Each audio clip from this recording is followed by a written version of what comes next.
Il semble que sa future épouse sera une femme chanceuse un jour. Nor a continué de s'occuper de sa mère malade jusqu'à son décès, et il s'est retrouvé seul dans la maison et tout ce qui concernait sa mère était son désir qu'il vive sa vie comme il le voulait.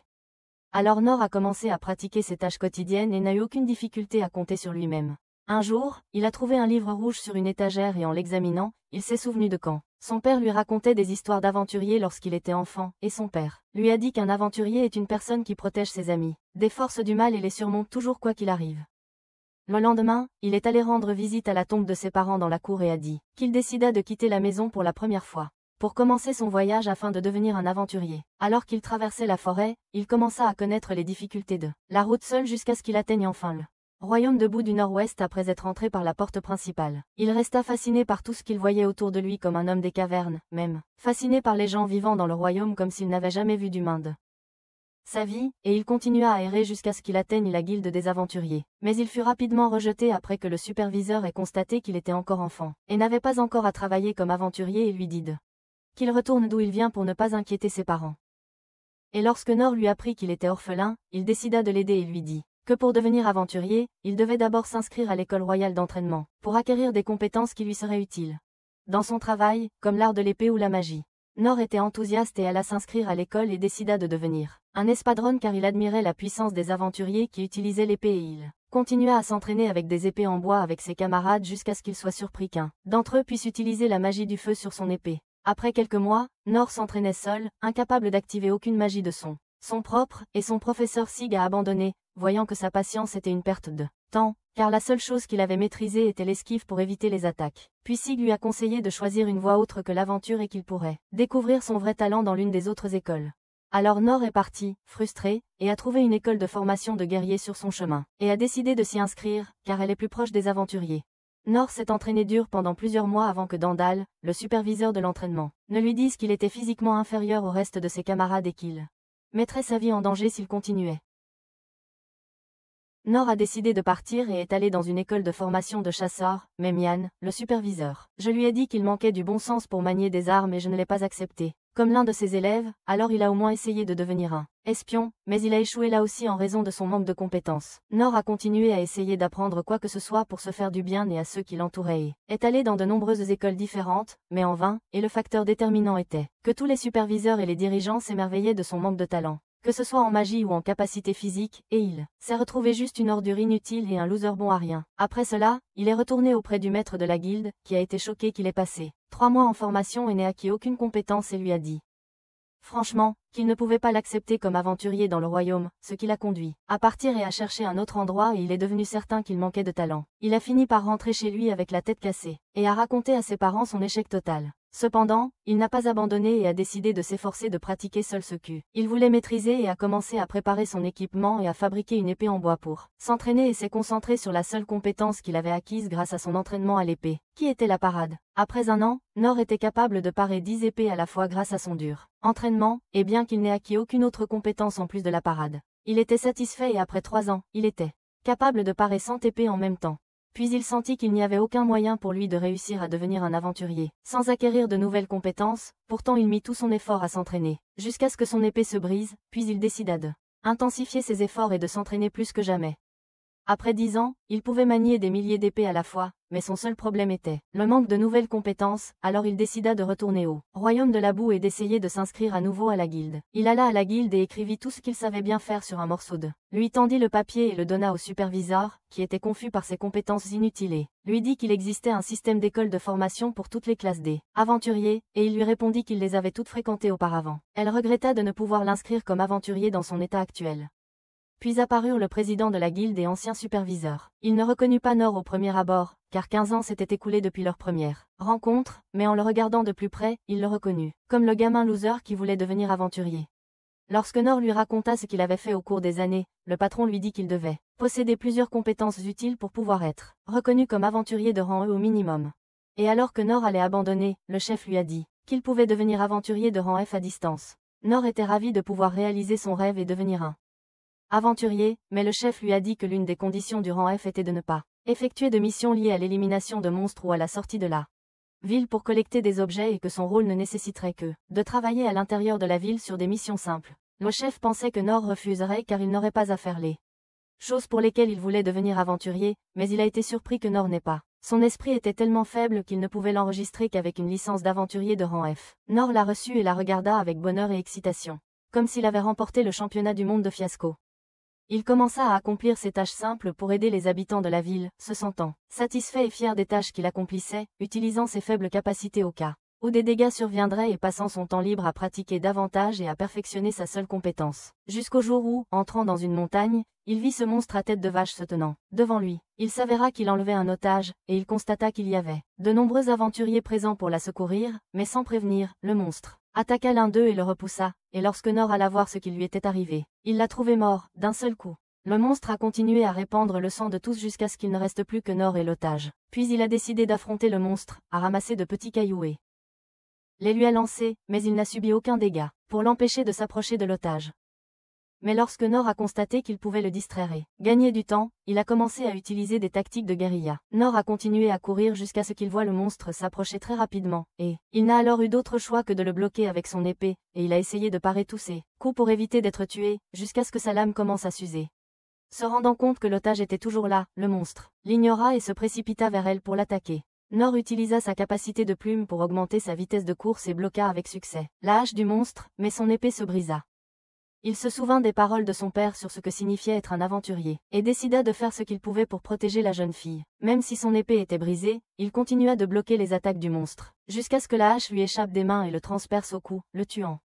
La jeune fille se libéra de ses liens et le remercia d'avoir pris la peine de la sauver. Et bien qu'il ait réussi, il regretta ceux qui étaient morts. Alors, la fille lui demanda son nom, mais il l'ignora et partit silencieusement, lui disant qu'il n'était pas une personne importante et il continua à marcher dans les rues, surpris qu'une vache errante, pas même au niveau d'un démon, soit une menace pour sa vie, et il décida alors qu'il devait redoubler d'efforts dans son entraînement. Un moment plus tard, la fille nommée Lindbergh s'agenouilla devant les cordées, aventurier jusqu'à ce que sa garde, la rejoignait, s'excuse de ne pas l'avoir accompagnée dès le début. Elle lui dit qu'il est inutile d'avoir une garde lors des épreuves des lièvres au trône. Puis la garde, Daukon, lui dit qu'il devait retourner à emmenez-la immédiatement au château, Monsieur Réan souhaite la rencontrer. Après cela, Réan réfléchissait à la présence d'une telle créature dans les profondeurs de la grotte et soupçonnait une main invisible derrière cet incident. Daukon lui dit qu'ils avaient trouvé une bague dans la main d'un marchand présent. Sur les lieux du crime et après l'examen par le mage expert Okon, il s'avéra que c'était une pierre magique pure, provenant de l'empire magique des druides. Réan comprit alors que l'empire cherchait à les forcer à la guerre en les provoquant de cette manière, souhaitant piller les richesses du royaume, à savoir les fameuses ruines de la grotte des perdus. Puis il ne pouvait croire qu'ils avaient perdu la trace du sauveur de sa sœur, la princesse Lindbergh, après qu'il ait réussi à vaincre le monstre avec une simple épée. Le lendemain, le président de la guilde fut surpris de voir que Nor était toujours en vie, et Nor découvrit que l'incident d'hier avait été largement médiatisé dans tout le royaume, et le président s'inquiéta en remarquant qu'il avait disparu au moment où le monstre était apparu, et pensa qu'il était mort. Nor lui dit qu'il avait remarqué des personnes suspectes le suivant après elle. Incident, mais qu'il avait dû rentrer chez lui immédiatement à cause de la fatigue. Puis il réalisa que le président ne savait pas qu'il avait causé la mort du monstre hier, et le président lui dit qu'il n'aurait aucune chance face à lui, même s'il avait été un aventurier de rang à par le passé. Nor a joué les naïfs pour éviter d'être détecté, et le patron lui a dit qu'un homme mystérieux l'avait battu en un clin d'œil. Le patron lui a ensuite demandé s'il ne voulait pas obtenir un vrai travail au lieu de sa situation pathétique actuelle. Il lui dit ensuite qu'il peut gagner 30% de plus que son salaire actuel s'il décide de prendre un travail décent. Il est surpris de voir l'un se tenir derrière lui après l'avoir enfin trouvé et lui avoir dit qu'elle devait le rencontrer. Quand elle lui parle de ses compétences, il réalise qu'elle est en fait une espionne et lui demande de parler en privé. En marchant ensemble, l'un utilisa son invisibilité et ses capacités d'insonorisation pour passer inaperçu. Une fois seule, elle lui dit qu'elle voulait le remercier convenablement pour lui avoir sauvé la vie et trouva qu'elle l'avait trop complimenté en le décrivant comme ayant sauvé la vie de nombreuses personnes ce jour-là. Puis elle décida de lui faire un cadeau précieux pour sa bravoure et lui dit que son père souhaitait le rencontrer pour le remercier, mais qu'elle était satisfaite de ses paroles de remerciement et de son sentiment de gratitude envers lui. Elle lui dit donc qu'elle occupait une haute position sociale dans le royaume et devait honorer ceux à qui elle devait la vie. Mais bientôt, elle fut tellement exaspérée par sa conviction exagérée qu'il ne voulait rien en retour pour l'avoir sauvée qu'elle se mit à pleurer comme un bébé et lui dit qu'elle ne partirait pas avant qu'il n'accepte sa gratitude. Se souvenant de sa jeunesse, lorsqu'il avait été rejeté par un aventurier de son école et avait insisté pour ne pas partir avant d'avoir convaincu le superviseur de l'entraîner, il n'eut d'autre choix que d'accepter de rencontrer son père. Elle utilisa donc ses capacités et ensemble, ils se dirigèrent vers le palais. À leur arrivée, Nour fut impressionné par le luxe de sa maison et, en entrant, Il lui dit son nom et lorsqu'il lui demanda le sien, elle réalisa qu'elle avait oublié de se présenter correctement. Elle lui a donc dit son nom, puis ils ont rencontré Insee, apprenant que Nour était celui qui avait sauvé l'un la veille, elle a eu honte elle-même et a dû les emmener là où se trouve Réan. Nour a remarqué qu'Ins le traitait avec beaucoup de prudence. Puis ils ont rencontré Gilbert sur leur chemin, qui a surpris Nour en pointant sa lance sur lui, ce qui l'a mis mal à l'aise dans la maison et, apprenant qu'il était l'invité de l'un, il a souri sarcastiquement et a insisté sur le fait qu'il n'était pas une personne claire. Mais Ins lui a chuchoté de les accompagner dans la salle pour assurer la sécurité de tous. Pendant ce temps, Réan était en réunion avec son père, Classe, qui était furieux d'apprendre que l'empereur Dorado était derrière l'incident qui avait failli tuer sa fille. Que l'empereur Dorado était derrière l'incident qui avait presque tué sa fille, et a ainsi violé l'arbre de paix qui existait entre eux. Puis Nour et les autres entrèrent dans la salle, et Réan remarqua qu'elle portait une cape d'ermite, ce qui signifiait qu'elle était sortie sans permission. Elle lui dit qu'elle devait trouver son sauveur par tous les moyens, alors Classe s'approcha d'eux, et Nour lui dit qu'il n'était pas un aristocrate et ne connaissait pas l'étiquette qui s'y rapportait, afin d'éviter tout malentendu. Classe lui répondit que l'apparence et le statut social n'avaient pas d'importance, puis lui serra la main et lui exprima sa gratitude pour avoir sauvé la vie de sa fille. Nour pensa que sa mission était terminée et qu'il pouvait rentrer chez lui, mais Classe lui dit qu'il ne le laisserait pas partir sans le récompenser et qu'il était prêt à lui donner des terres ou de l'argent s'il le souhaitait. Mais il fut surpris de constater qu'il ne se souciait pas de ces choses, alors il proposa de lui donner la moitié des trésors de la grotte que possède le royaume, car le royaume de l'Argile est réputé pour posséder la plus ancienne grotte du monde, et Nour dit qu'il ne avait besoin d'aucun cadeau coûteux dans l'espoir de pouvoir sortir d'ici et rentrer chez lui.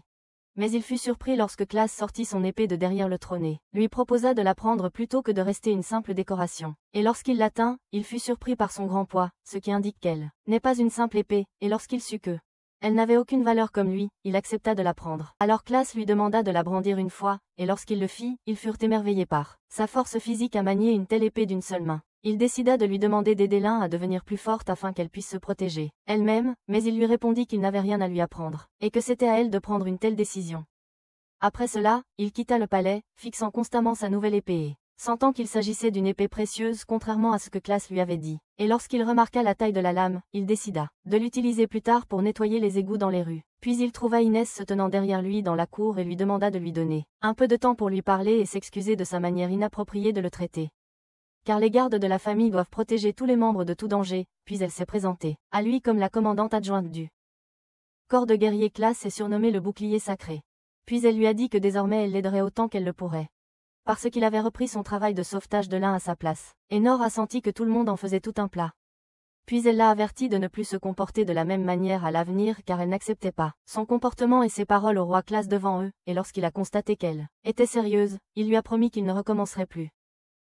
Et après son départ, il trouva Gilbert qui l'attendait de l'autre côté et fut surpris lorsqu'il lui demanda de le rejoindre un instant. Nor est contraint de suivre Gilbert malgré son fort désir de rentrer chez lui et constate qu'il l'emmène sur un terrain d'entraînement où le reste des gardes s'affrontent en combat simulé et se souvient qu'il s'entraînait seul autrefois. Lorsqu'il fréquentait différentes écoles d'entraînement et n'avait pas de coéquipier, il sentit que cet entraînement avec Gilbert était une occasion en or pour un aventurier en herbe comme lui, alors il choisit de se battre en duel avec lui avec une épée en bois tandis que tout le monde était étonné qu'il osât affronter quelqu'un comme Gilbert face à face. Lorsque le combat commença, Gilbert l'attaqua et Nor continua à l'esquiver jusqu'à ce qu'il a réalisé qu'il ne déployait pas délibérément tout son potentiel contre lui, parce qu'il n'était pas un adversaire assez fort pour lui, alors il a demandé un temps mort et lui a dit de ne pas le ménager autant. Puis Gilbert s'est déchaîné et a commencé à l'attaquer à un rythme plus rapide que précédemment, et Nor a remarqué qu'il laissait délibérément son dos découvert lorsqu'il l'esquivait, comme s'il essayait de l'attirer, tandis que Gilbert était furieux de ne pas pouvoir le toucher d'un seul coup. Alors que Nor sentait que Gilbert ne prenait pas leur combat au sérieux, Gilbert a essayé de le tromper en changeant la direction de son coup dans les airs, mais il n'a toujours pas réussi à le toucher avec sa lance, alors Nor lui a demandé de augmenter encore plus la vitesse de ses attaques.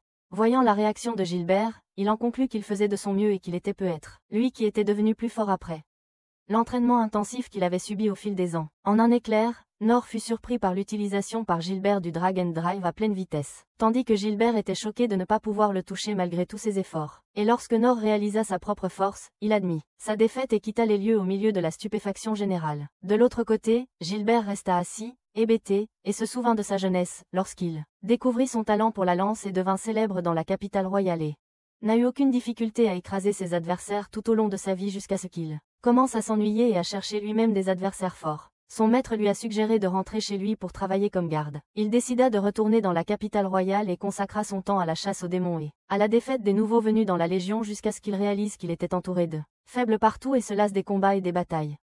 Alors qu'il était allongé dans la forêt après avoir reçu un titre honorifique, Sig le rejoignit et s'émerveilla devant son maussade, même s'il avait été honoré. Gilbert lui dit qu'il était inutile d'être honoré tant qu'il n'y avait pas. L'excitation était là, et il était toujours entouré de losers inutiles, souhaitant qu'il y ait quelques-uns aussi forts et puissants que Sig. Lorsqu'on lui demanda s'il était fatigué d'entraîner des aventuriers novices, il répondit qu'il le faisait pour protéger le royaume, qu'il était impossible de gagner une guerre seul, et qu'il croyait qu'un jour quelqu'un émergerait qui serait capable de le surpasser. Puis Gilbert retourna à la réalité et pensa à la personnalité excentrique de Nord, indifférent aux récompenses les plus généreuses du roi et à sa force à abattre une bête sauvage seule, même s'il semblait inutile et pas un adversaire fort, pourtant il ne pouvait pas la toucher avec sa lance. Bien que Nord ait admis sa défaite, Gilbert s'est senti humilié et vaincu pour la première fois de sa vie, et après son départ, il a été surpris par les larges fissures qu'il avait faites sur le sol comme s'il avait combattu Son Goku. Puis il s'est senti excité et impatient de sa prochaine confrontation avec Nord. D'un autre côté, Nord a senti qu'il avait failli mourir s'il n'avait pas utilisé ses maigres capacités physiques pour éviter la dernière attaque et a réalisé qu'il était encore faible, et qu'il devait devenir plus fort, et le lendemain, il s'entraînait à son travail habituel avec son nouveau sabre et a été surpris par sa capacité à complètement nettoyer le drainage et enlever la boue dans les endroits difficiles. Il s'est senti satisfait que son travail de nettoyage du drainage se déroulait bien grâce à une épée, mais il était frustré de devoir arrêter de travailler dans la grotte pendant un certain temps à cause de cet accident, et il réfléchissait à la façon dont il allait se retrouver avec rien à faire en ville puisqu'il n'était autorisé qu'à faire le travail d'un aventurier de rang F. En pensant à utiliser l'épée pour démarrer sa propre entreprise, il s'est rendu compte que autre équipement serait intrinsèquement coûteux, il a donc décidé d'utiliser l'épée elle-même comme grille pour cuire des aliments, mais le problème résidait dans la source du feu, car la flamme qu'il pouvait produire était très petite. Lin le rejoignit, et en la voyant, il se souvint de la menace d'Ian et la salua respectueusement, puis s'émerveilla qu'elle ait pu trouver où il se trouvait après avoir demandé au maître de la guilde à son sujet, même s'il ne lui avait pas dit où il allait. Puis s'est souvenu qu'elle avait le talent de retrouver n'importe qui. Elle le stupéfia ensuite en lui demandant de l'accepter pour travailler pour lui comme subordonné afin de l'aider dans ses tâches quotidiennes. Elle promit de ne pas lui causer de problème, mais il n'hésita pas à la refuser. Catégoriquement, alors elle essaya de le convaincre qu'il pouvait compter sur elle malgré son jeune âge. Il lui dit qu'il n'avait rien à lui apprendre. Elle tenta de le persuader que sa famille lui verserait un salaire de professeur, mais en vain. Il lui dit qu'il ne pouvait l'aider que si elle avait besoin de lui pour faire quelque chose de son propre chef. Frustrée, mais déterminée à lui prouver sa fiabilité, elle utilisa simultanément la magie de glace et de feu, affirmant que c'était l'une des techniques magiques de plus haut niveau qu'elle maîtrisait. Elle fendit ensuite un grand arbre en deux d'un coup de lame et continua de démontrer ses compétences, bien supérieures aux siennes, pour le convaincre de l'accepter comme disciple. Cependant, il persista dans son refus et finit par la considérer comme simplement obsédé par l'idée de devenir la disciple de quelqu'un comme lui, et réalisa qu'il était pathétique comparé à elle.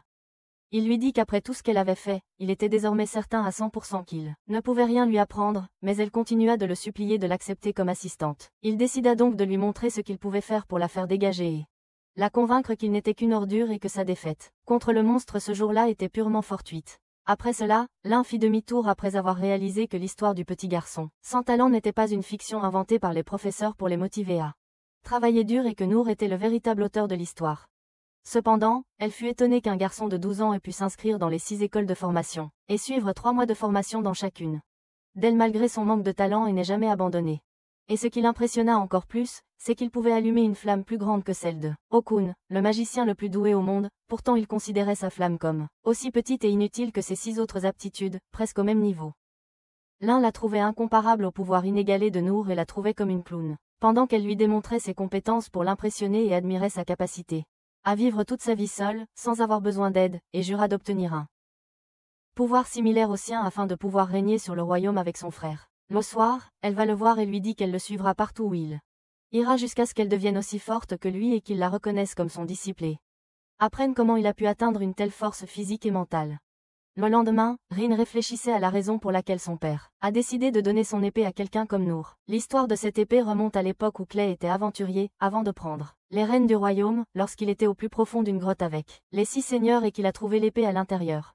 Ensuite, l'épée est devenue célèbre sous le nom de lame incassable en raison de sa dureté inégalée, et est devenue plus précieuse que toute autre épée, et il a réalisé que Clay dépendait trop de Nour pour lui donner aussi facilement sa célèbre épée, et que cette épée pourrait être une arme secrète dont Nour aurait besoin un jour. Entre-temps, l'un est allé déjeuner avec Nour, qui était agacé par le fait qu'elle l'appelle maître, car il était trop modeste pour que quiconque le regarde de haut. Et pendant qu'il mangeait, il lui dit qu'il avait l'intention d'aller à la guilde et pensait que lorsqu'elle verrait le niveau des tâches qu'il accomplissait, elle réaliserait à quel point il était simple et pourrait abandonner l'idée de devenir son apprenti.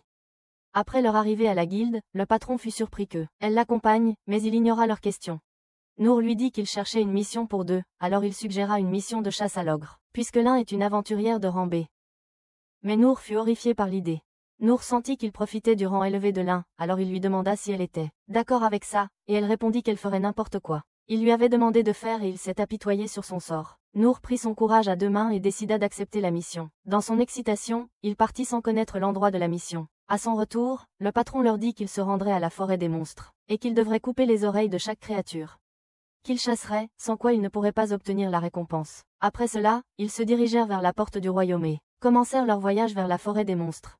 Après leur arrivée, Nour remarqua que les arbres étaient très denses, il fut donc curieux de demander à l'un le type d'ogre, et elle répondit qu'il se nourrissait généralement d'animaux. Ils mangent les fruits des arbres et attaquent les humains, et ils doivent les éliminer avant que leur nombre n'augmente et ne provoque une crise alimentaire, mais en même temps, ils ne doivent pas les exterminer pour maintenir l'équilibre écologique. Après cela, ils ont continué à vérifier toutes les zones pour trouver l'emplacement des ogres, mais ils se sont rendus compte que les rumeurs d'une diminution exagérée de leur nombre étaient vraies jusqu'à ce que l'un sente la présence d'un monstre, mais un peu plus loin. Ils ont commencé à marcher vers le monstre jusqu'à ce que l'un soit surprise de sentir un monstre juste devant eux, mais il a disparu en quelques secondes, alors ils ont continué à marcher, à nouveau jusqu'à ce qu'ils soient choqués de voir l'un des ogres se faire manger, puis l'un a utilisé sa capacité à détecter la présence de toutes les créatures autour d'eux et à trouver un ogre géant se tenait juste devant eux. Nour fut choqué de voir la taille de l'ogre et pensa que c'était la taille moyenne des ogres, car c'était la première fois qu'il en voyait un. Puis l'ogre déracina un arbre d'une seule main et poussa un cri puissant comme le vent, alors Nour décida de rassembler son courage et se prépara à l'affronter, et l'un fit de même pour combattre à ses côtés. L'ogre utilisa l'arbre comme arme après l'avoir fendu en deux et se rua pour attaquer les deux, mais Nour continua de le bloquer et, avec les attaques incessantes, il réalisa que l'ogre essayait de l'encercler, puis l'un utilisa ses pouvoirs magiques pour l'attaquer, mais ils furent surpris par sa vitesse inattendue.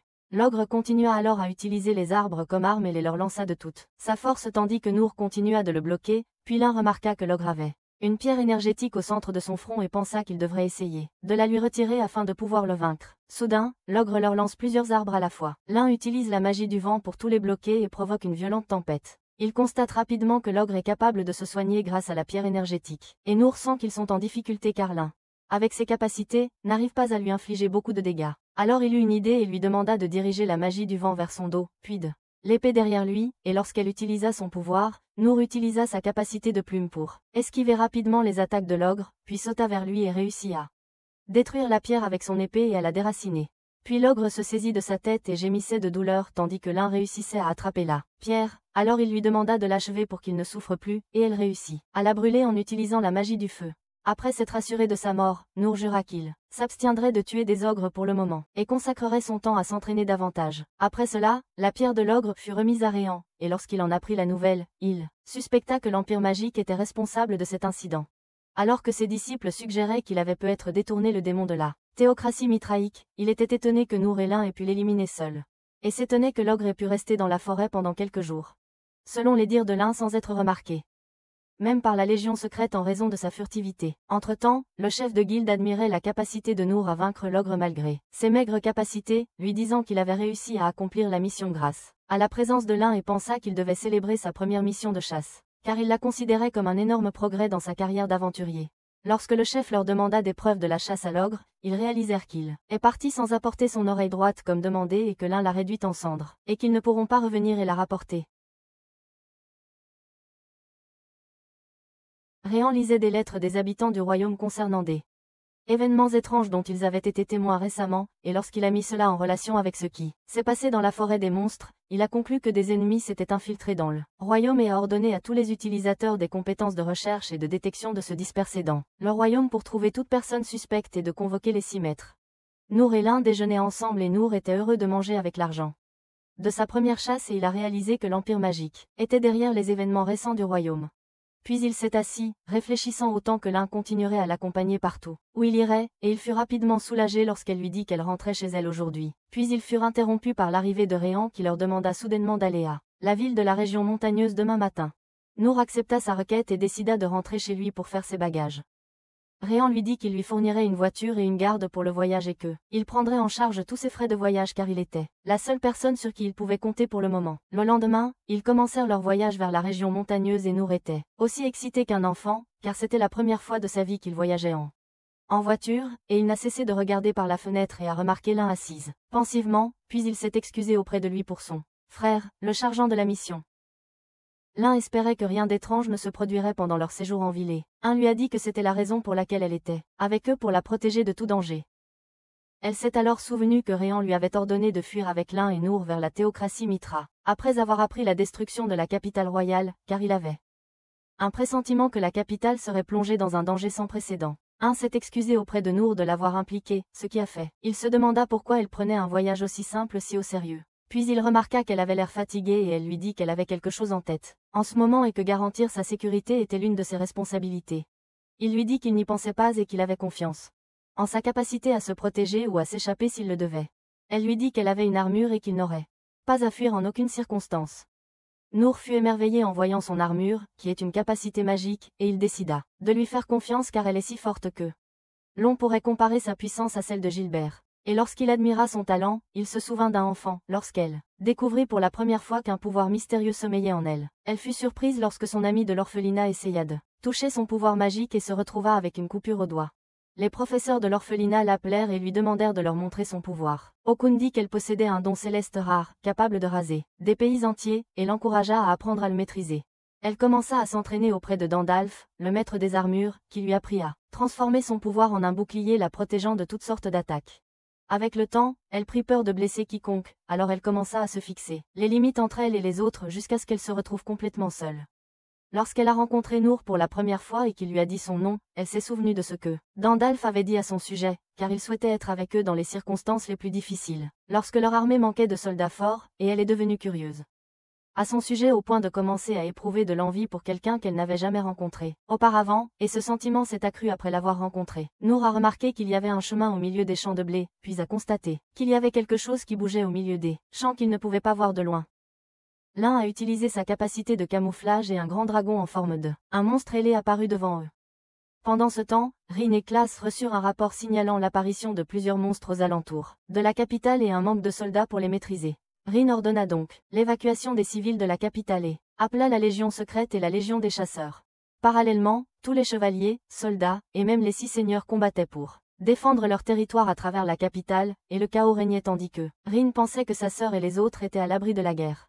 De l'autre côté, un garçon mystérieux contrôlait un monstre marchant à travers les champs de blé. Il fut surpris lorsque sa barrière d'invisibilité fut détruite, et avant qu'il ne puisse contrôler le monstre, celui-ci l'attaqua. Nour se précipita vers eux et sauva le garçon du coup suivant du monstre. Ince réalisa que le garçon que Nour défendait était celui qui contrôlait le monstre pendant qu'il se cachait, et l'un se souvint de ce que Rin lui avait dit à propos des démons, des demi-humains aux pouvoirs spéciaux capables de contrôler des monstres et qui avaient presque détruit la théocratie Mitra par le passé, poussant les chasseurs à collecter autant de démons qu'ils le pouvaient jusqu'à ce qu'ils pensent qu'ils étaient éteints.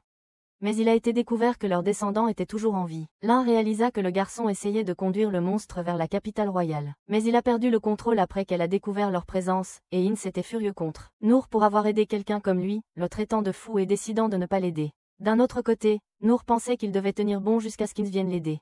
Jusqu'à ce qu'il soit surpris lorsque le monstre a craché un poison mortel vers lui et qu'il n'a pas réussi à l'arrêter et a commencé à saigner de tout son corps jusqu'à ce qu'il devienne impuissant. Quand l'un a voulu aller l'aider, Ince l'a arrêté et l'a averti qu'une autre vague de brouillard toxique serait bientôt provoquée par le monstre et qu'elle ne pouvait pas se permettre d'être en danger en aucune circonstance. Elle a donc pensé que cela lui permettrait de gagner du temps en s'enfuyant. Alors que le monstre répandait son gaz toxique, Ince utilisa son pouvoir pour protéger l'un et lui dit qu'elle devait rester en vie, car l'existence du royaume était en jeu. L'un essaya d'utiliser la magie du vent pour purifier l'air du poison, mais à sa surprise, cela causa la mort d'oiseaux qui tombèrent du ciel. Pendant qu'Ince protégeait l'un, elle regretta de devoir laisser Nour au bord de la mort sans l'aider, car elle n'est qu'une soldate et son devoir est de protéger ses maîtres jusqu'à la mort. Puis elle remarqua un des sabots du monstre voler vers son armure. Et ensuite le brouillard commença à se dissiper et elle fut choquée de constater que Nour était toujours debout devant lui malgré son état misérable. Et elle comprit alors pourquoi Dandel reconnaissait sa force. Le garçon nommé Rolla se souvenait de sa vie misérable en prison, où il était humilié et battu sévèrement avec ses camarades, car ils étaient les descendants de la malédiction pour leur capacité à contrôler les monstres et furent emprisonnés après qu'un démon ait incité les monstres à faire la guerre et à répandre le sang. Au fil du temps, Rolla remarqua qu'il avait la capacité de lire les pensées des personnes autour de lui, et lorsqu'elles découvrirent sa nouvelle capacité, la violence et la haine à son égard augmentèrent, et malgré ses capacités, il était incapable de se défendre. Un jour, on lui assigna la tâche de conduire un groupe de monstres dans un pays afin d'aider, et le garde l'a tenté en lui disant que s'il réussissait sa mission, il cesserait de le frapper sans raison et le laisserait se remplir l'estomac de ce qu'il voulait. Et que s'il refusait la mission, il vivrait ses pires jours en prison. Rolla fut contraint d'accepter la mission, d'autant plus qu'il était incapable de lire ses pensées à cause d'un dispositif magique autour de sa tête et décida de faire confiance aux paroles du garde et commença son périple avec les monstres jusqu'à ce qu'il rencontre Nor et les autres sur son chemin et réalisa qu'il avait échoué dans sa mission dès qu'il perdit le contrôle du monstre et sentit qu'il allait mourir maintenant et fut soulagé de n'avoir blessé personne de sa vie et espérait vivre une vie décente et paisible s'il était destiné à ressusciter. Puis il fut surpris de voir Nor apparaître devant lui, pour le défendre et se demanda pourquoi il le protégeait. Après avoir été exposé au gaz toxique du monstre, ils se mirent à saigner, mais Rolla constata bientôt qu'il avait cessé de saigner grâce au pouvoir de guérison de Nor. Nor continua de bloquer les coups du monstre, jusqu'à ce qu'il s'effondre, ayant épuisé ses forces. Pendant ce temps, Nor se souvenait de son enfance, lorsqu'il était un jeune garçon ramassant des ingrédients pour la cuisine dans la forêt et avait failli mourir après avoir mangé une plante très toxique. Le lendemain, il chercha dans un de ses livres et découvrit que la plante s'appelait Delmer du dragon, la même plante que sa mère lui avait interdit de manger, et malgré l'extrême fatigue causée par le poison, il décida de continuer son entraînement et de pratiquer ses tâches quotidiennes, mais le saignement reprit et il fut incapable de bouger. Après un certain temps, son corps se remit et il eut faim, alors il alla cueillir des herbes et des plantes, puis il fut surpris par un serpent qui le mordit à l'oreille. Et bien qu'il s'agisse d'une des espèces les plus venimeuses, il fut surpris de ne pas être affecté par sa morsure, alors il décida de prendre le serpent et de le manger pour dîner, et il trouva que c'était bon. Le lendemain, il retourna dans la forêt et attrapa un autre serpent et le laissa le mordre à la main, puis il sentit que le poison se répandait lentement dans son corps comparé hier, et il réalisa qu'il avait acquis une immunité au poison et devint espérer que cela lui reviendrait en acquérant une nouvelle compétence, et il commença à passer son temps à développer son sens du goût pour les aliments toxiques et après de nombreuses expériences, il n'acquit aucune compétence. Après cela, le monstre continua de l'attaquer, mais il retrouva sa force et bloqua toutes ses attaques, tandis que Rollo était émerveillé par sa force. Puis le monstre se prépara à libérer plus de poison, et Nour sentit qu'il jouait sa vie sur cette attaque. Avant que le monstre ne puisse cracher son poison, Nour l'attaqua et le força à retenir le poison dans sa gueule jusqu'à ce que sa tête explose et réussit à le vaincre finalement. Il alla ensuite voir Rollo pour prendre de ses nouvelles, et lorsqu'il lui demanda pourquoi il se trouvait là, il fut choqué d'apprendre qu'il avait amené le monstre ici parce qu'il avait promis à quelqu'un de l'emmener en ville. À cause de sa folie sans pareille, Nour pensa qu'il voulait amener la bête en ville pour la faire manger, et qu'il avait gâché un grand festin et causé l'échec de la mission de Rollo, et il se sentait mal d'avoir causé la mort de la bête et rendu vains les efforts du garçon. Rollo fut surpris lorsque Rollo s'inclina devant lui et s'excusa auprès de lui pour avoir tout gâché et lui promit qu'il paierait le prix du monstre, mais qu'il aurait besoin de quelque temps pour réunir l'argent, alors il lui dit qu'il n'avait pas besoin d'argent et que tout allait bien. Nour était curieux de lui demander comment il avait pu amener une bête féroce comme lui ici, et ne comprenait rien lorsqu'il lui a parlé de sa capacité à contrôler les monstres et pensait que c'était une aptitude unique et était excité d'apprendre qu'il possédait cette capacité depuis sa naissance. Rollo hésita avant de lui dire qu'il était un descendant de démons et que tous les siens avaient la même capacité, et comme Nour, en tant qu'aventurier de classe F, ignorait de telles choses, il ne pouvait pas réaliser qu'il était maléfique et au lieu de cela, souhaitait avoir la même compétence pour faire aider les animaux à ses travaux des champs et à la cueillette des herbes. Rollo fut surpris de constater qu'il ne lui en voulait pas et que cela ne le gênait pas, qu'il soit un démon et fut surpris lorsque Nour lui conseilla de ne pas se soucier de ce que les gens disaient et que cela ne rendrait pas son aptitude moins utile. Et lorsqu'il se souvint comment il avait été humilié et insulté à cause de son aptitude, il continua de pleurer, ne réalisant pas que son aptitude pouvait bénéficier aux gens. Nour s'émerveilla de son auto-dégoût, même s'il possédait une aptitude formidable, contrairement à lui et pensa qu'il n'en réalisait pas la valeur sur le moment. Mais il serait grand un jour, puis lui tapa la tête et lui dit que tout le monde aurait besoin de lui plus que de lui. L'un et un les interrompirent, et lorsque l'un voulut examiner et soigner lui, il lui a dit qu'il était immunisé contre le poison et que son saignement s'était déjà arrêté. Ils furent tous deux émerveillés par son immense force physique à résister à un poison aussi mortel et conclurent qu'il avait peut-être utilisé l'habileté de Maître San, le maître du salut. Puis il lui demanda de s'occuper de Rollo et de le soigner en premier. En le regardant, elle le reconnut immédiatement comme un descendant de démon à cause de sa peau pâle et de ses cheveux violets, et elle fut surprise que Nour veuille l'emmener avec eux en voiture. Et pour aggraver les choses, il voulait le faire après. Il savait que c'était lui qui avait causé tout cela. Lorsqu'ils lui ont demandé qu'il avait incité à emmener le monstre en ville, il leur a dit qu'il ne savait pas. Mais il avait promis à celui qui lui avait demandé d'exécuter la tâche, et a compris à son langage corporel et à sa peur qu'il était un esclave dans un des pays et qu'il avait été forcé d'accomplir cette tâche. Il lui a dit qu'il avait les yeux bandés jusqu'à son arrivée ici et ne connaissait même pas la destination de la ville où il se trouvait. Alors Nour décida de l'emmener dans la ville la plus proche qu'il rencontrerait sur leur chemin. Et l'un y réfléchit jusqu'à ce qu'elle réalise qu'il n'était qu'un sans-abri. Un garçon faible, même s'il était issu d'une race maléfique. Mais elle décida de lui faire confiance et demanda à un de les laisser l'emmener en voiture. Elle leur explique que la théocratie de Mitra interdit aux démons d'entrer dans la ville, parce que c'est une ville sacrée et qu'ils pourraient être attaqués comme ennemis. Puis une voix étrange interrompt leurs pensées et ils trouvent derrière eux une personne les yeux bandés, au garde à vous. Il s'avéra alors que la personne suspecte appelée Zadou était venue récupérer Rollo, après l'échec de sa mission, et ils furent tous surpris par sa super vitesse à fondre sur eux et à les attaquer. Mais Nour réussit à les arrêter, et bien qu'ils ne connaissent pas Rollo, il veut le récupérer, car des gens comme lui valent beaucoup d'argent. Zadou continue de l'attaquer et lui dit qu'il doit le ramener à son client vivant et le laisser s'en débarrasser lui-même. Zadou tente d'utiliser sa vitesse pour le dépasser et atteindre Rollo, mais cela ne fonctionne pas contre Nour, qui peut augmenter sa propre vitesse de déplacement en retour. Zadou décide de le prendre pour cible personnellement au lieu de Rollo, et lorsqu'il essaie de viser sa tête avec ses dagues, Nour le bloque avec une telle force qu'il recule de plusieurs mètres sous la force du coup, et Zadou s'émerveille de sa force, malgré sa petite épée, et qu'il a brisé une de ses dagues. Nour sent qu'il est en difficulté car il ne peut qu'éviter ses attaques, utilisant uniquement son intuition, et ce n'était qu'une question de temps avant qu'il ne soit épuisé à ce rythme. D'un autre côté, Ins utilisa son bouclier pour protéger l'un après avoir réalisé qu'ils étaient dans un combat avec un aventurier de rang S connu sous le nom de Zadou le Mort. Puis je me suis souvenu lorsqu'il enquêtait sur une affaire le concernant et ont trouvé que même les professeurs refusaient de s'impliquer avec quelqu'un comme lui à cause du pouvoir qu'il possédait dès son jeune âge. Okun leur a dit qu'il avait obtenu le titre de conquérant de dragon à l'âge de 13 ans après avoir maîtrisé l'art de l'alchimie naine peu de temps après.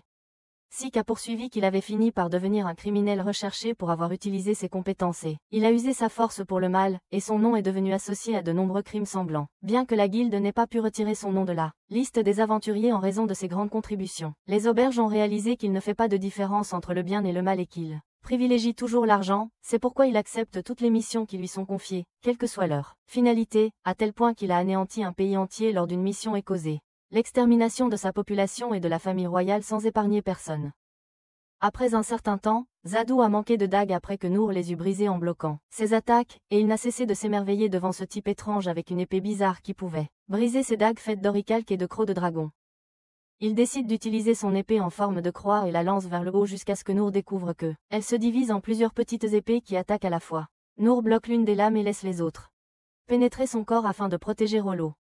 Ins sent qu'ils vont mourir à ce rythme avec des milliers de lames et ils ont absolument besoin de son aide, mais elle ne peut pas abandonner son devoir de protéger l'un. Mais finalement, elle s'est laissée emporter par ses émotions et a demandé à l'un de la laisser partir, et de les aider, puis a utilisé son bouclier pour protéger les lames qui pleuvent sur eux. Puis elle a commencé à l'attaquer avec des boucliers, mais il les a facilement esquivés. Elle décida donc de se concentrer uniquement sur la défense et demanda à Nour de s'occuper de lui. Il pensa donc utiliser les griffes restantes du monstre pour l'attaquer et utilisa la capacité d'amélioration physique pour renforcer son bras et, au bon moment, il lança les griffes vers les lames et réussit à en détruire une énorme quantité. Zadou apparaît de nulle part et tente de frapper Ins avec sa lame à très courte portée, mais Nour l'intercepte avant que la lame n'atteigne son visage, choqué par sa capacité à bloquer une attaque aussi rapprochée et à briser ses poignards incassables. Zadou décide de battre en retraite pour le moment après avoir perdu plusieurs de ses lames. Avant de partir, il dit à M qu'une célébration est sur le point d'avoir lieu dans la capitale royale sans donner de détails et dit à Rollo de il peut se considérer comme chanceux d'avoir abandonné l'idée de le récupérer. Puis il tenta une dernière attaque avant de disparaître. Quand il réalisa qu'il était impossible de toucher Nour avec une quelconque attaque, il disparut dans la fumée tandis qu'Inselin réfléchissait à ce qu'il voulait dire par célébration. Comme d'habitude, Nour prit ses paroles au pied de la lettre et leur dit de ne pas s'inquiéter car cela sonnait bien, puis suggéra qu'ils retournent. Rollo fut horrifié d'apprendre qu'il venait de la capitale et leur dit que il ne pouvait pas y retourner car le monstre le plus puissant y serait envoyé, assez puissant pour anéantir la ville. Mais Ins refusa de retourner à la capitale et était surprise que l'un soit au courant de son accord avec Réan. Ins accepte de retourner à la capitale à la condition que l'un ne la laisse pas derrière elle.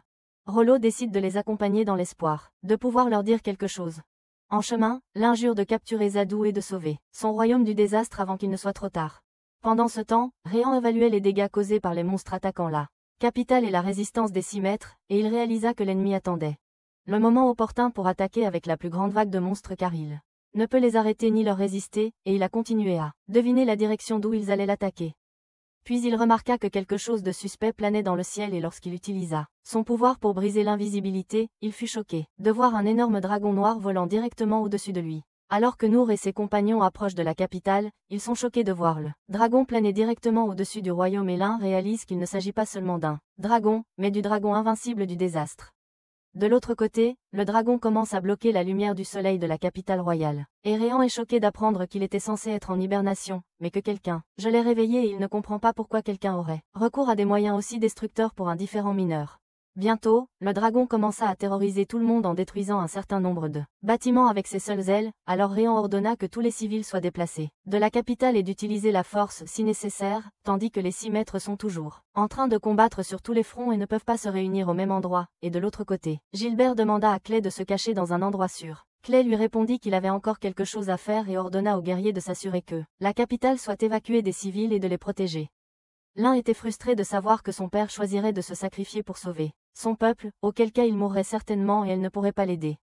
Nor suggéra qu'ils utilisent la capacité de souffle de vent qu'ils avaient utilisée contre le géant ogre afin qu'il puisse atteindre la capitale à toute vitesse et lui dit qu'il pouvait encore sauver sa famille car il devait beaucoup à tout le monde et l'un sentit qu'elle noyait son pessimisme en vain. Pendant ce temps, Clay se souvint de ses négociations concernant l'arbre de paix avec Derrida, et Derrida lui avait dit que la caverne des déchets de son royaume serait gaspillée avec des déchets comme eux tandis qu'il pourrait utiliser ses ressources pour régner sur le monde. Mais Clay refusa de lui donner la caverne des déchets à tout prix. Puis il réalisa qu'il avait sous-estimé Derrida et ne s'attendait pas l'attaquer de toutes ses forces afin de prendre le contrôle de la grotte. Il décida de prendre sur ses épaules la responsabilité de l'échec des négociations, et monta au sommet du palais. Se souvenant du temps où l'un l'y avait accompagné enfant, Clay se sentit indigne du roi pour avoir pensé à la sécurité de sa fille dans ces circonstances et décida de rejouer l'aventurier et d'affronter le dragon. Lui-même, jurant d'en arracher un œil. Pendant ce temps, l'un se préparait à lancer son sort sur Nor et le mit en garde, que le choc du vent serait plus violent qu'avant. Ince la soutint avec son bouclier et l'un mit tout son cœur dans l'explosion pour la propulsa aussi vite qu'elle le pouvait vers la capitale. De l'autre côté, le dragon s'approcha suffisamment de Clay et se prépara à déchaîner son attaque sur lui, au moment où Réan réalisa qu'il allait utiliser le souffle du dragon, qui avait brûlé tout le continent il y a des centaines d'années. Clay réalise qu'il ne pourra pas prendre ça vengeance et décide d'agir comme un roi une dernière fois. Il sort son poignard, connu sous le nom d'épée explosive, pour infliger le plus de dégâts possible au dragon lorsqu'il mourra.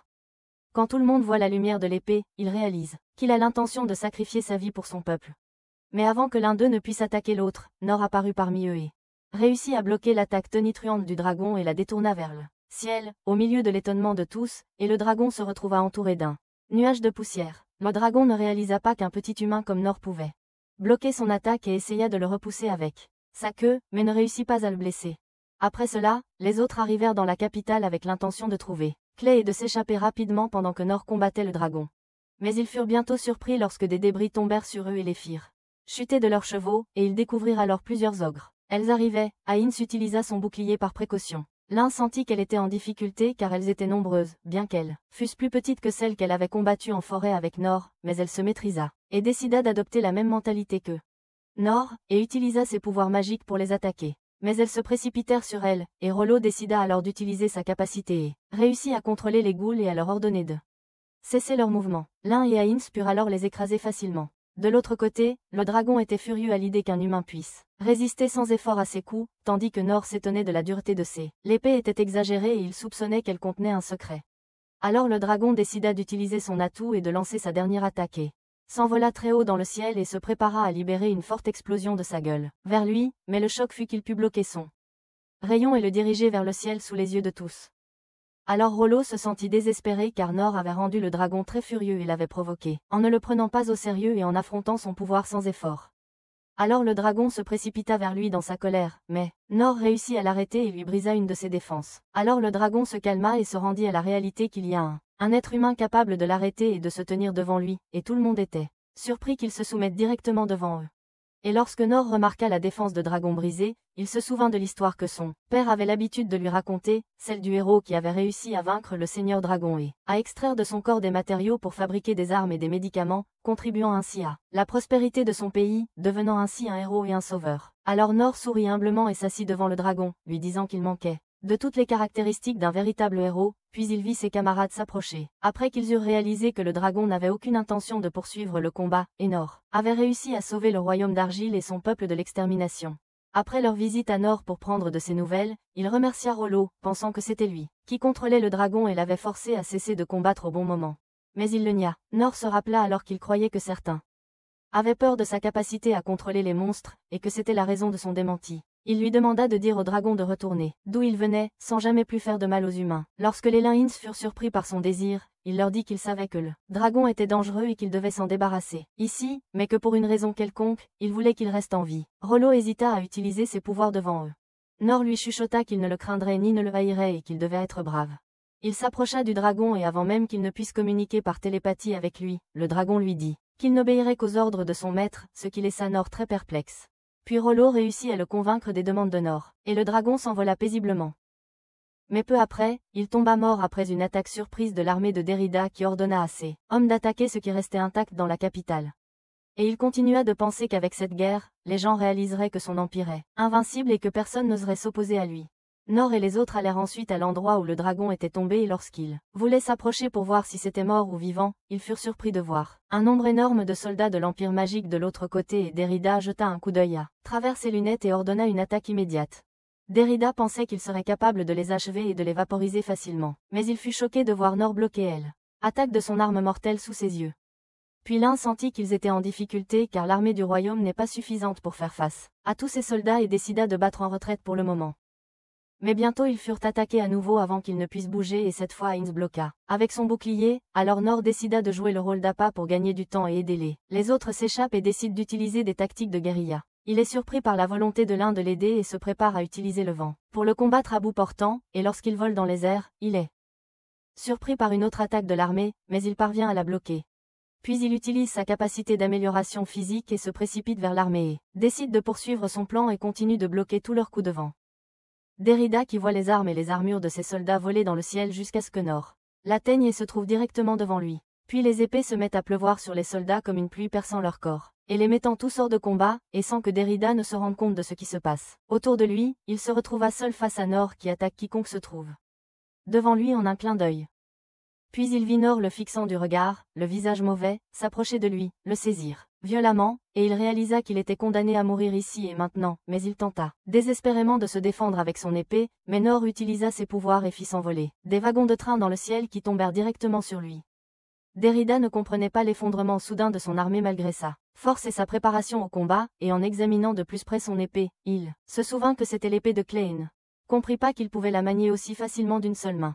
Il réalisa alors qu'il ne s'était pas encore débarrassé de lui car il voulait l'humilier et le torturer avant de prendre son âme, et Nor fut surpris de le voir uriner sur lui-même de peur. Puis il se précipita vers son cheval et s'enfuit. Pour Nor, Derrida n'était qu'un vieil homme en costume voyant et tape à l'œil. Son plan était de ne pas laisser ses soldats prendre leurs armes, et l'attaquer tous à la fois afin de pouvoir les maîtriser. Lorsqu'il fut surpris de voir Derrida s'enfuir, il se sentit incapable de tenir debout et pensa avoir atteint ses limites. Puis les soldats commencèrent à l'encercler de tous côtés alors qu'il saignait et il réalisa que son faible pouvoir de guérison serait inutile contre son extrême fatigue et lorsqu'il sentit qu'il allait perdre connaissance. Il espéra que les autres avaient réussi à s'échapper.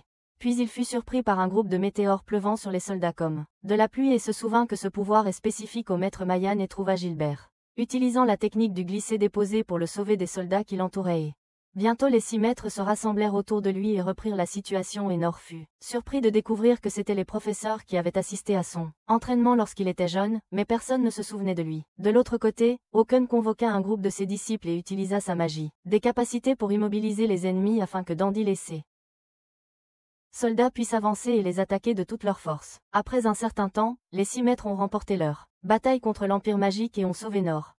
Lorsque l'un a utilisé ses pouvoirs pour soigner ses blessures, elle lui a dit que les forces de l'Empire avaient été complètement défaites après que San eut interrogé un de leurs chefs.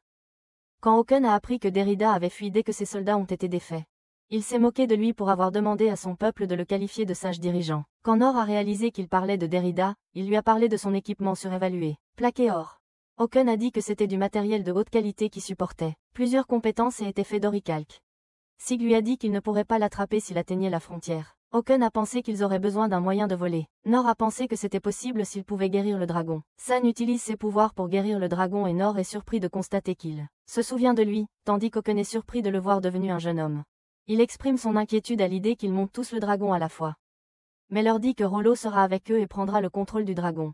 Puis ils ont vu le dragon reprendre progressivement conscience après avoir reçu son traitement, et lorsqu'il guérit, Nor réalisa d'après son comportement qu'il était en colère et voulait se venger.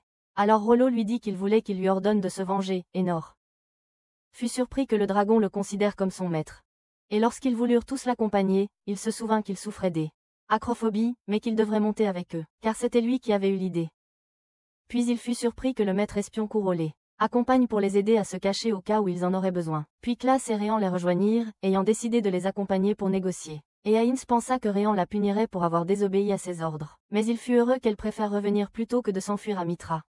Dandel se demanda si Sig regrettait de ne rien avoir dit à Nor et lui dit que il n'avait pas besoin d'eux dans sa vie au départ et que l'idée de l'adopter et de l'élever n'était que de l'arrogance, et Dandel fut d'accord avec lui car il se considérait comme une plaisanterie comparée à son pouvoir. Sur leur chemin, ils continuèrent à chercher Dorito sans aucune trace de lui, ce qui inquiéta Réan à l'idée de retourner sitôt dans son empire. Mais l'un le trouva courant à toute vitesse sur le pont avec son cheval. Lorsqu'ils virent qu'il approchait des portes de l'Empire, ils pensèrent que il serait condamné s'il décidait de s'introduire chez lui, et en même temps, ils ne pouvaient pas le laisser s'échapper. Alors Ainz a pensé à détruire toute la zone de défense de l'Empire afin qu'il puisse s'échapper plus tard s'il le devait, et elle a réussi à écraser leur défense facilement. Pendant ce temps, l'un prend son courage à deux mains après avoir réalisé que tout le monde autour d'elle est exceptionnellement fort, et avec Nor à ses côtés, elle sent qu'ils ont plus de chances de vaincre l'Empire magique. De l'autre côté, Dorito s'approchait des portes de l'Empire, sentant comme s'il avait retrouvé une seconde jeunesse après être rentré dans sa patrie. Il était très en colère d'avoir subi tant d'insultes et arriva sur son trône, dans un état lamentable, et lorsque ses partisans l'interrogèrent sur les soldats, il exprima son indignation d'avoir pris la peine de fournir à des perdants, comme eux les meilleures armes et armures. Puis il fut choqué en voyant le dragon du désastre s'approcher du quartier général de son palais après avoir cru l'avoir tué, mais il comprit pourquoi il était encore en vie lorsqu'il vit San avec eux et devina que quelqu'un contrôlait le dragon. Il ordonna donc à l'un de ses partisans d'amener le dompteur de monstres, mais on lui dit que le dompteur était parti pour une autre ville pour une affaire urgente. Dorito était furieux et continua de réprimander ses partisans, jusqu'à ce qu'il ait l'idée d'utiliser son arme mortelle, les Kurana. Malgré les avertissements de ses fidèles sur les dangers d'utiliser l'arme en ville, et qu'elle était encore en phase de test, il a insisté pour l'utiliser pour tuer le dragon, et leur a dit qu'il suffisait de le frapper d'un seul coup. Lorsque les Kurana furent prêts et commencèrent à attaquer le dragon, ils furent surpris par la répulsion du rayon de l'arme par Nor, et Dorito finit par regarder son empire s'effondrer après que le rayon ait changé de trajectoire et explosé dans le ciel, pleuvant une pluie de projectiles sur tout l'Empire, et il vit bientôt ses fidèles l'abandonner, un par un et le tenant entièrement responsable. Pendant ce temps, Caro perdit la trace de Dorito après son entrée dans le bâtiment. Voyant son attaque à l'arme létale, Nor a pu riposter, mais il a fini par sauter du dos du dragon et s'écraser contre le bâtiment. De l'autre côté, Dorito se retrouva encerclé par un groupe de soldats qui voulaient se débarrasser de lui pour assurer la survie de l'Empire. Avant qu'il ne puisse prendre son âme, ils furent surpris par l'arrivée de Nor dans le bâtiment. Pensant qu'ils voulaient protéger Dorito, ils l'attaquèrent. Mais il les bloqua et fit tomber Dorito au sol. Hernadius lui dit qu'il devait expier avec ça vie les dommages qu'il avait causés au pays. Alors Nor proposa de régler leurs différends tranquillement. Un soldat leur a lancé une bombe et Nor a dû pousser Dorito pour éviter l'explosion. Ils se demandaient pourquoi ils insistaient pour se débarrasser d'un vieil homme, même s'il était leur empereur, mais ils ne l'ont pas écouté et ont continué à essayer d'attaquer Dorito. Il leur a dit qu'il n'était qu'un vieil homme sur le point de mourir et qu'il ne valait pas la peine. Hernadius a dit qu'il devait se débarrasser de lui avant que les ennemis n'envahissent leur pays. Nor a réalisé qu'il pensait être venu dans le but de conquérir l'Empire. Puis les autres l'ont rejoint et Saint leur a dit qu'il n'y avait pas nécessité pour eux de sacrifier la tête de leur empereur pour survivre. Nor décida donc de laisser ses camarades prendre le relais et de recourir à des négociations pacifiques. Réan commença à négocier avec Dorito et lorsqu'il le trouva tremblant de peur et suppliant pour sa vie, il lui dit que le nombre de victimes de son pays est d'environ 127 personnes et qu'il est prêt à le pardonner en échange d'une souffrance équivalente à celle des victimes, et il trouva bientôt Ker se préparant à le torturer, tandis que Saint le soignerait chaque fois qu'il aurait suffisamment souffert. Par la suite, l'un soigne les blessures de Nor. Voyant la dévastation de l'Empire, il se sent mal d'avoir causé tout cela. Mais l'un le soutient et lui dit qu'il les a protégés et que c'est la faute de Dorito. Il se demanda s'il y avait des victimes de cette attaque et elle lui dit que elle attaque a touché les fours à énergie magique qui contiennent une énorme quantité d'énergie qui rend impossible l'accès aux personnes et que le peuple de l'Empire ne subira pas les mêmes dégâts que le peuple de son pays. Après la fin des négociations, Réan les rejoignit et leur dit que désormais les deux pays chercheront à coordonner la reconstruction une fois la guerre officiellement terminée, et Derrida décida de renoncer à son poste et ses petits-enfants le remplaceront, bien qu'il n'ait que 10 ans, donc les membres de la cour des 10 hommes devront être leurs tuteurs. Puis ils furent rejoints par la cour des 10, dirigée par Randius, qui s'excusa auprès de Nor pour l'avait attaqué à cause d'un malentendu et qu'ils étaient prêts à le dédommager. Nor s'en fichait un peu et leur dit que ce qui le mettait en colère, c'était qu'il s'était acharné sur un vieil homme et avait insisté pour le tuer. Randius lui dit que s'il ne les avait pas arrêtés, leur pays serait tombé dans une terrible guerre civile. Il le remercia d'avoir sauvé la situation et jura qu'il serait prêt à l'aider à tout moment. Puis ils entendirent le dragon faire un bruit et Rollo leur dit qu'il s'ennuyait et voulait partir. Avant de partir, Randius se présenta à Nor, et attendait avec impatience leur prochaine rencontre. Après que le dragon eut commencé à s'envoler, Nor demanda à Rollo de dire au dragon de voler près du sol et l'un pensa qu'il réfléchissait aux dégâts causés à l'Empire, tout en souffrant d'acrophobie pendant tout le voyage. De retour au royaume, les clés remercièrent Nor de les avoir sauvés d'une guerre d'anéantissement et Réan suggéra de lui donner une récompense pour ses efforts sur le champ de bataille, mais il refusa de recevoir quoi que ce soit en retour de son aide. Mais les clés insistèrent pour lui donner une récompense décente, alors il pensa leur demander de l'aider. Rollo car il est maintenant considéré comme sans abri et sans patrie où retourner. Clé hésitait à aider un enfant de la race des démons, car la cité de Mithral considérerait comme un ennemi s'il acceptait qu'un membre de la race des démons vive parmi eux, tandis que Nor pensait lui offrir une vie décente dans la capitale en tant que citoyen et s'assurer qu'il vive sous l'égide d'une famille riche. Il dit ensuite à Clay que Rollo avait contribué à mettre fin à la guerre de manière importante, car il avait réussi à contrôler les dragons et à entamer des négociations avec l'Empire magique, et Rollo ignorait ce que Nor essayait de faire en l'aidant et en lui offrant une vie meilleure. Il se souvenait que quelques heures auparavant, il souhaitait mourir et renaître dans une vie sans humiliation ni coup. Le soir, Rollo se réveilla dans sa nouvelle chambre sans avoir été sévèrement battu et est allé dîner avec Hans qui a décidé de s'occuper de lui et de le laisser vivre chez elle. Et Rollo était émerveillé de pouvoir manger tous qu'il voulait sans crainte et a commencé à verser des larmes de joie. Le lendemain, Nor réalisa la gravité de la situation dans le royaume à cause des dégâts et il y avait beaucoup de gens qui avaient perdu leur maison et leurs biens, et il fut soulagé de constater que la guilde était indemne et toujours debout, et en regardant son enseigne, il se souvint de son échec passé à acquérir une compétence qui le qualifierait pour devenir aventurier, et il n'imaginait pas que le destin le réunirait avec son maître après 15 ans. Nor se souvenait de l'époque où il était allé s'entraîner avec Sig pour apprendre à manier l'épée, et Sig, il pensait qu'il ne pourrait pas supporter les difficultés de l'entraînement pendant plus de 3 jours, mais il fut surpris qu'il tienne plus longtemps et subisse les types d'entraînement les plus sévères sans se plaindre. Il réalisa que Nor avait un brillant avenir devant lui. Après la fin de l'entraînement, Nor l'approcha et lui demanda de lui montrer quel genre de compétences il pouvait acquérir et lorsqu'il vit la vitesse supersonique de Sig, il fut émerveillé par sa force, mais Sig fut choqué que Nor puisse voir les détails de ses attaques avec précision malgré sa vitesse supersonique et réalisa qu'il pourrait surpasser sa force à ce rythme. Après 2 mois d'entraînement, il fut surpris que Nor n'ait fait aucun progrès autre que l'acquisition de la technique du blocage, et après 3 mois, il décida de lui dire d'arrêter son entraînement car c'était une perte de temps dans son cas, et il ressentait de la peine qu'un garçon avec sa diligence et ses capacités ne puisse pas convenir pour devenir un bretteur, mais il lui conseilla de trouver son talent ailleurs. Après son arrivée à l'école de Dandal, il fut surpris que Sig le nomma pour s'entraîner comme guerrier dans son école, car il est physiquement petit comparé aux autres, mais Nor lui dit, avec son enthousiasme brûlant, que il voulait devenir aventurier à tout prix. 2 mois plus tard, Dandal fut impressionné par les capacités inattendues de Nor, et après qu'une grande partie de la colline se soit effondrée, il alla sauver ses élèves une roche qui tombait et il fut surpris par le courage et la ténacité de Nor, et il resta debout, prêt à arrêter les débris, et il pensa à prendre soin de lui jusqu'à ce qu'il devienne une armure invincible.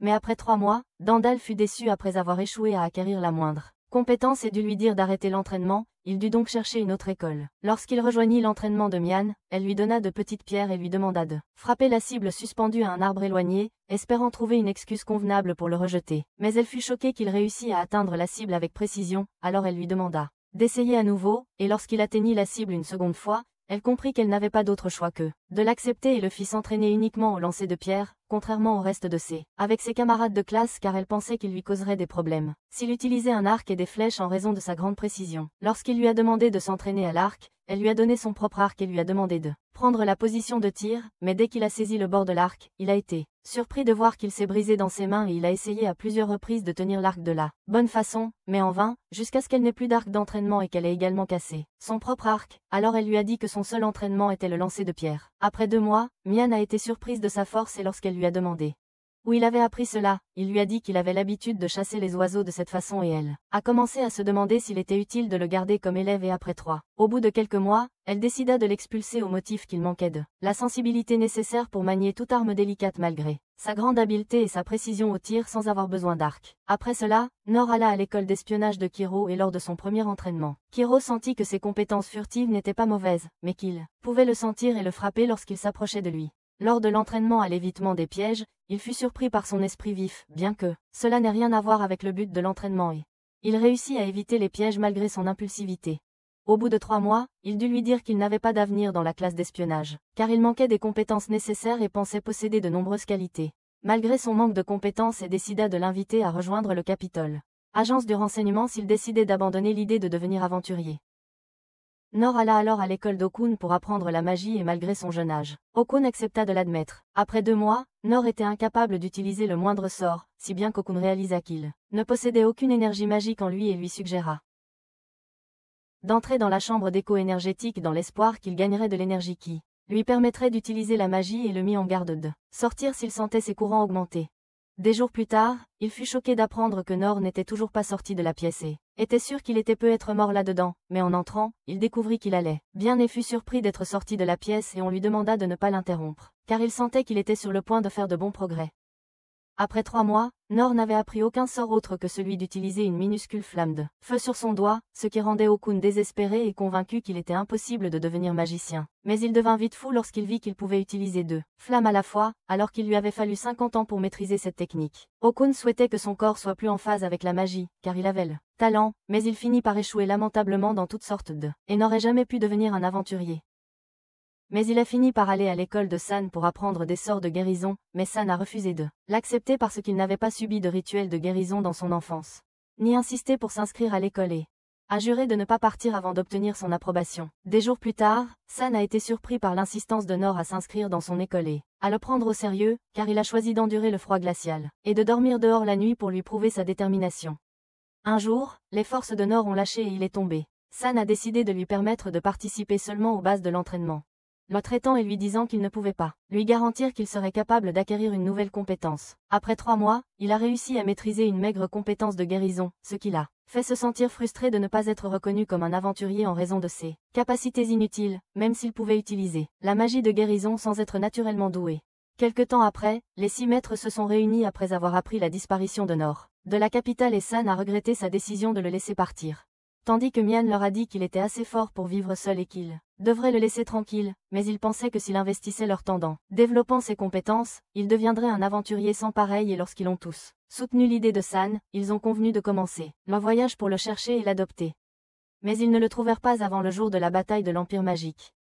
De retour au présent, Nor entre dans la guilde pour vérifier la situation et remet au maître de la guilde le signe qu'il a trouvé dehors. Le maître de la guilde remarque que Nor a passé une dure journée et lui dit que le chef de la guilde des bâtisseurs le cherche toute la journée et a besoin de lui pour pelleter les débris et aider à construire des maisons temporaires. Nor décida d'aller l'aider et passa le reste, passant la journée à pelleter des débris et à les mettre sur des chariots. Il a remarqué que ses collègues saluaient l'importance de sa présence et qu'il avait réussi à accomplir beaucoup de choses en peu de temps, grâce à lui, et il s'est senti reconnaissant envers eux. Puis il a regardé la lune et s'est souvenu de ce qui s'était passé toute la journée, et ce qui dominait ses pensées était sa capacité à voler grâce au sort de l'un à plusieurs reprises.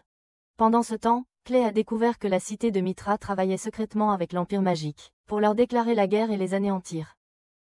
De l'enlèvement de sa fille dans la grotte à un ogre géant et finalement l'invasion de la capitale royale. Mais il était fier que son pays ait des gens sur qui on peut compter en temps de crise. D'un autre côté, Nor continua d'aider les maçons jusqu'au lever du soleil le lendemain quand il vit l'un distribuer de la nourriture à certains ouvriers et lorsqu'elle alla le remercier pour son aide, elle remarqua qu'il avait faim au bruit de son estomac alors. Elle lui donna à manger et lui demanda de ne pas trop s'épuiser, avant de retourner à son travail.